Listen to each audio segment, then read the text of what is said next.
A few weeks is a long time in local government. It was only August the 27th, less than 2 months ago, when with great fanfare the Premier arrived in Lake Macquarie to turn the first sod of the proposed multi-purpose centre. His visit coincided remarkably well with the Labor Party's launch for the local government election, which it soundly lost at the hands of the independents.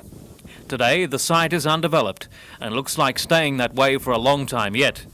At last night's Lake Macquarie City Council meeting, the Mayor, Alderman Welsh, warned the 8 select tenderers that the project was unlikely to go ahead. Today he gave his reasons for opposing the $4 million development.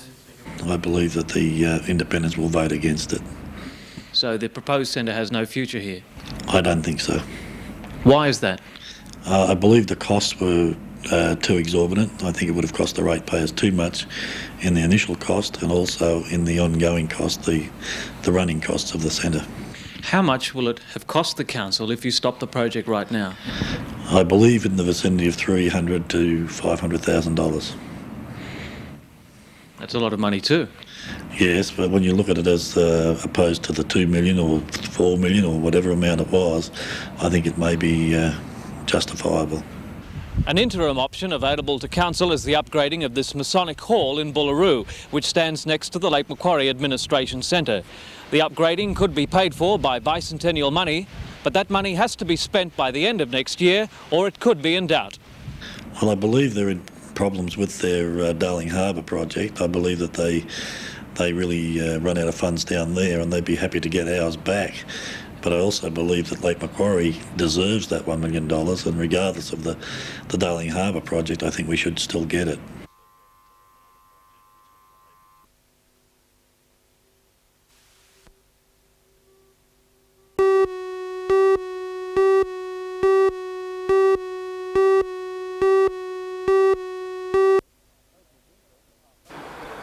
Over winter, Department of Agriculture officers at Tocal have been growing different varieties of ryegrasses and oats to see which types perform best under certain conditions according to the differing needs of farmers. The variety which performed best in this year's trials was a newer type, Concord Midmar, a narrow leaf variety with greater rust resistance. District Agronomist with the Department of Agriculture, Neil Griffiths, says interest in the field day this year has been encouraging. Last year we were talking about Concord as being a new variety which hadn't been commercially tested. This year we can report that it has been commercially tested, and I think a lot of people have been very encouraged by the results. There'll be more going in. It was encouraging with it that we could check from a trial last year the recovery over summer, and this year it has persisted, so those sorts of things have been good. People coming back and reporting that they've tried some of the other techniques we were talking about with our direct drilling, for example, and coming back and saying, yeah, it worked. They're back looking for a bit more, so that's pretty encouraging. Meantime, farmers are hoping for some more rain after a good start to the spring growing season, but strong winds in the Lower Hunter have dried pastures, and Neil Griffiths says some good falls are needed to promote growth heading into summer. Well, I think they've really got to wait and see, but be a bit cautious. If we get some rain, look at planting some summer feed, be on the safe side, but that can't be done until we get a bit more rain than what we've had at the moment.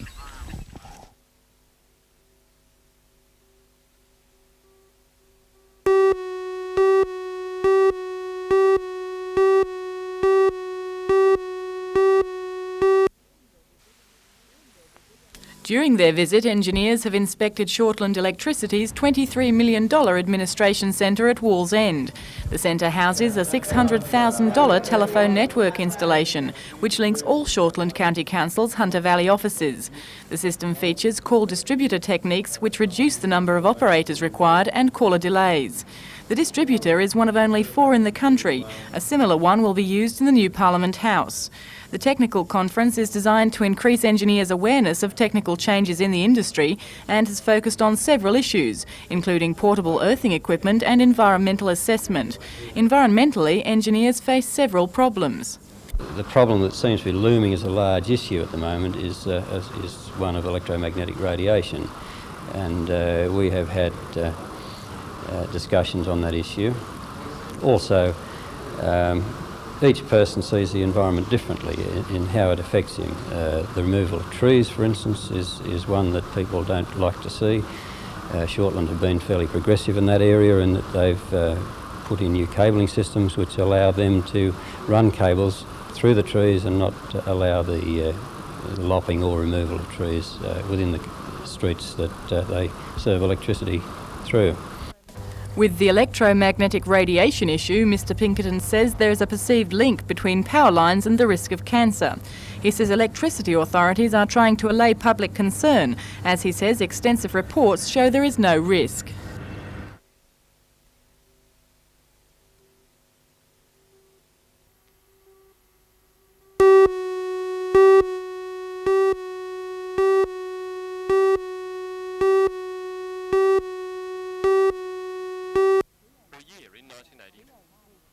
BHP carried out longwall mining at Spears Point last December, and ever since then the residents who lived on the esplanade have complained of cracks in their houses. They say that the damage has been caused by the mining, and that it has even caused cracks in the road itself. However, the Subsidence Board appears not to agree. 6 residents filed claims for compensation from the board for damages, and their claims have recently been rejected. The Bolton Point Marmong Point Progress Association says the decision is a sham. President Bevan Ramsden accuses the Mine Subsidence Board of not being independent. Is BHP involved in the background? Because Mine Subsidence Board people are generally mines engineers, that's their background, they're in the same club in that sense, and it's certainly not to BHP's advantage at this stage to have those cases recognised. The decision comes at a time when BHP is trying to convince residents at Bolton and Marmong Point that longwall mining won't affect their properties, and if it does, they'll be fully compensated. We're concerned naturally about those assurances they have given, and we've called on the Minister for Mineral Resources, Mr Ken Gabb, to take, he's responsible for the Mine Subsidence Board, to intervene and instruct his staff that they should look at the Spears Point case again, and they should treat those people with the consideration they deserve, considering the damage to their houses.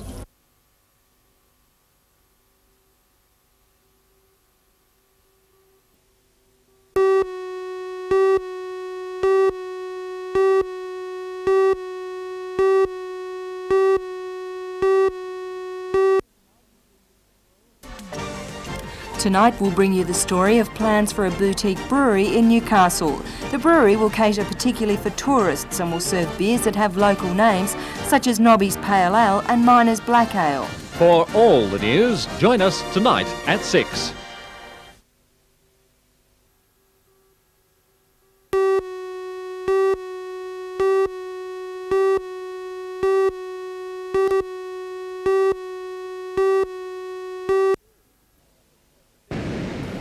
The series is made up of 7 endurance Ironman events. Amongst those competing this year is last year's Grand Prix champion Darren Mercer, as well as Guy Leech, Craig Riddington and Trevor Hendy. In the first event 2 weeks ago in Surfers Paradise, Guy went to an early lead in the first run leg, but the experience of his rivals saw him end up 9th overall, but first amongst the juniors. Guy has been training around 5 hours a day, swimming at West Wallsend Pool, running under coach Trevor Scott and practising his board and ski legs with his father Cole. Guy says the fame and fortune which comes from being a champion Ironman was the incentive for him to quit school and take to the surf. Oh, well, it's probably the money involved in it. Like, Guy Leech has earned $50,000, $60,000 last year, and hopefully I can go on and knock him off. At only 17, the young Ironman still has a few years yet to develop and believes that within 2 years he should be regularly winning Grand Prix events.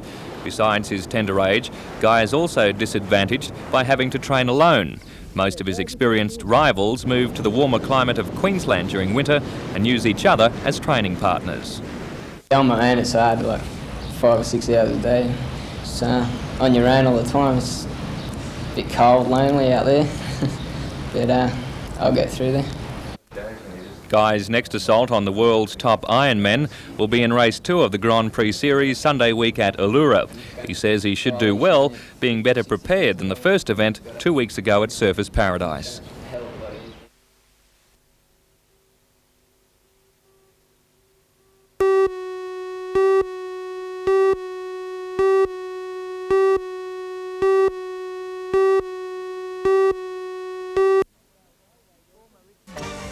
Former Richmond Vale railway workers and coal and allied officials are meeting again today to discuss retrenchment payments and the future of the Richmond Vale railway line.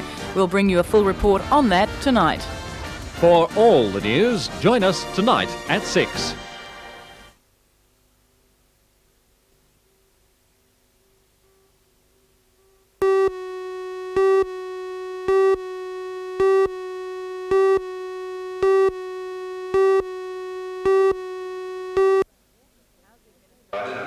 Housing Minister Frank Walker says the affordable home loans are designed to make home ownership easier for low-income families. However, he's now convinced some people have problems as a result of interest rate changes. So he plans to put an optional scheme before Cabinet on Monday. State Low-Income Homeowners Group Chairman John Lawton says there's only one just option, and that is to revert to the old interest rate system which operated before the change earlier this month. He says any optional schemes will confuse borrowers and cooperative housing societies and will cost the community. However, Mr Lawton is cautiously optimistic the government will return to the original system.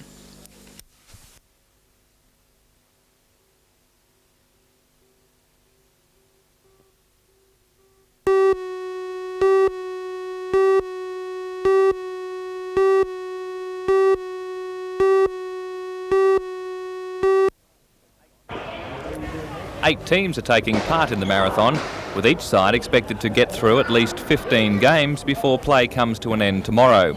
All up, 120 players from Cessnock, Maitland, Lake Macquarie and Newcastle are taking part, with all the money raised going to the National Heart Foundation.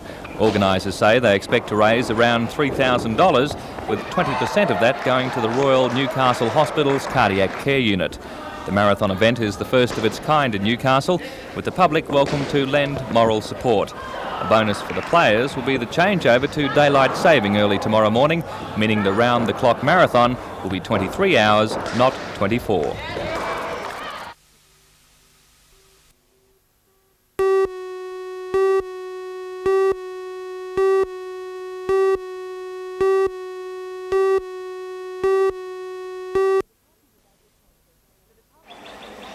The Department of Agriculture sent experts from Lismore, Dubbo, Tamworth and Sydney to the field day, which for the past 8 years has helped to improve the standard of honey production and beehive management in the Hunter. Beekeeping is a growing industry in the valley, but it's not without its problems. Honeybees have a number of diseases that affect them as insects that are not transferable to humans, but they do need to be maintained or the colony population drops. If population drops, then the colony ceases to be a productive unit. It just doesn't have a field force that can get out and bring the honey home. Harvesting the rich amber liquid is a relatively simple process, and today the department used a mobile demonstration unit to show how it's done. Wax frames are placed in the bee boxes. The tireless insects then take over. The bees reproduce in the bottom half of the hive, where drones mate with the queen bee. The worker bees, which can sting, produce honey in the top frames. They are removed by the beekeeper, and the wax caps covering each cell are stripped away by a simple machine. A centrifuge then spins the honey from the comb. The liquid is filtered and the process is complete. The end product, a sweet success. It's beautiful.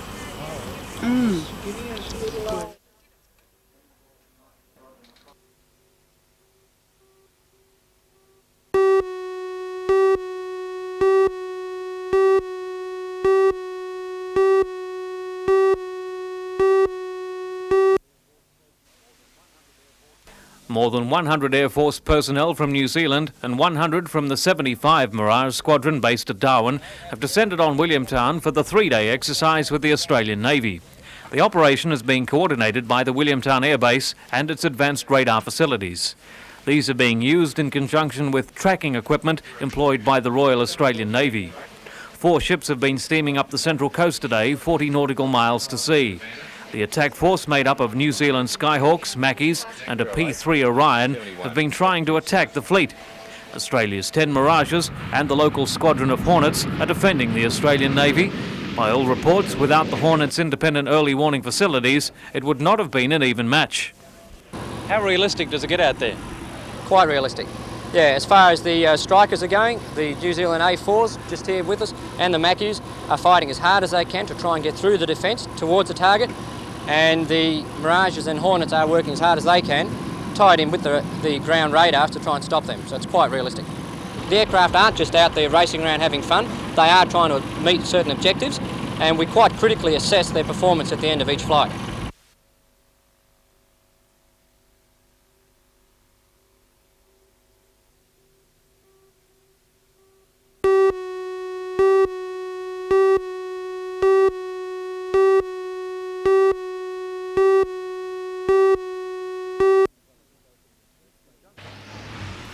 The Junction development opened in 2 stages last year, the first in August 1986 and the second in December.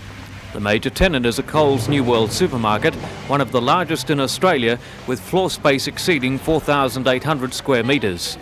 The complex includes 30 specialty stores and car parking for 238 vehicles. The shopping centre was built by Kugel Developments, who placed the property before an auction in Sydney this morning. Jim Phillips, the agent with Baloo, Knight and Frank, says bidding reached $13 million, which was below the reserve. Negotiations with interested buyers are now underway and a sale is expected.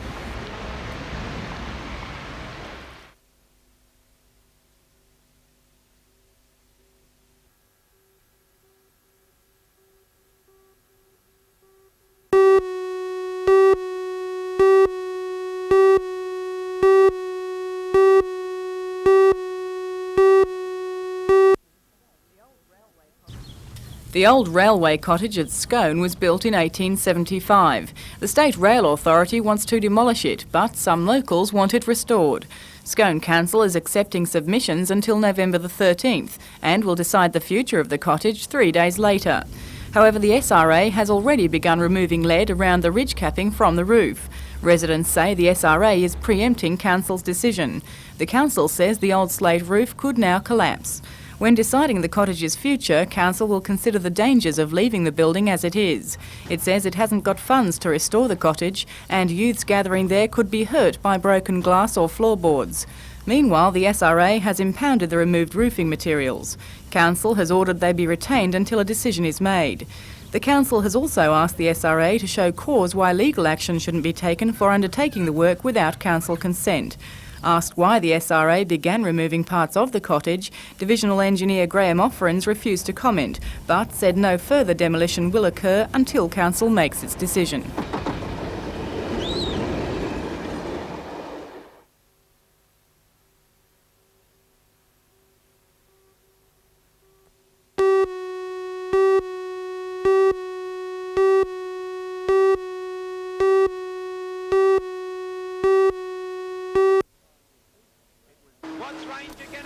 It was the first time this season the Grand National Sedans have made an appearance at the Motordrome. Most of the nation's best were there, but it was Newcastle's RAAF Ranger who took the checkered flag, ahead of former Australian champion Alan Butcher of Queensland, with National Grand Prix winner John Leslight of Lismore third. Out of a place was current Australian number 1 Paul O'Neill. Meanwhile, the Newcastle Go-Kart Cup meeting was held today at the Mount Sugarloaf Circuit. 70 competitors from the Hunter, Sydney and Gunnedah took part. All drivers had to compete in 5 heats. The points from each heat added together to decide the champion. Powered by 100cc Yamaha go-kart engines, the machines reached speeds in excess of 100 kilometres per hour in the main straight. The last and deciding heat of the Newcastle Cup is being raced at this very moment.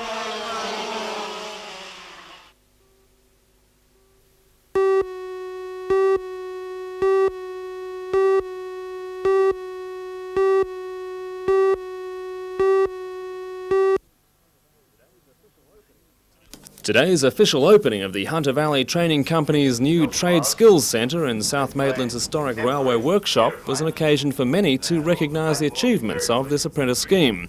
Also a chance to salute one of the prime movers behind the project, Industrial Relations and Development Minister Pat Hills, retiring now after 30 years in State Parliament.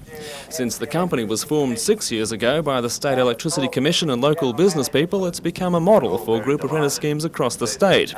With over 1,000 1,000 apprentices and clerical trainees placed by the company in New South Wales, it's clear the idea is working. And Mr Hill says it's vital to Australia that the company continues to support the nation's pool of skilled workers.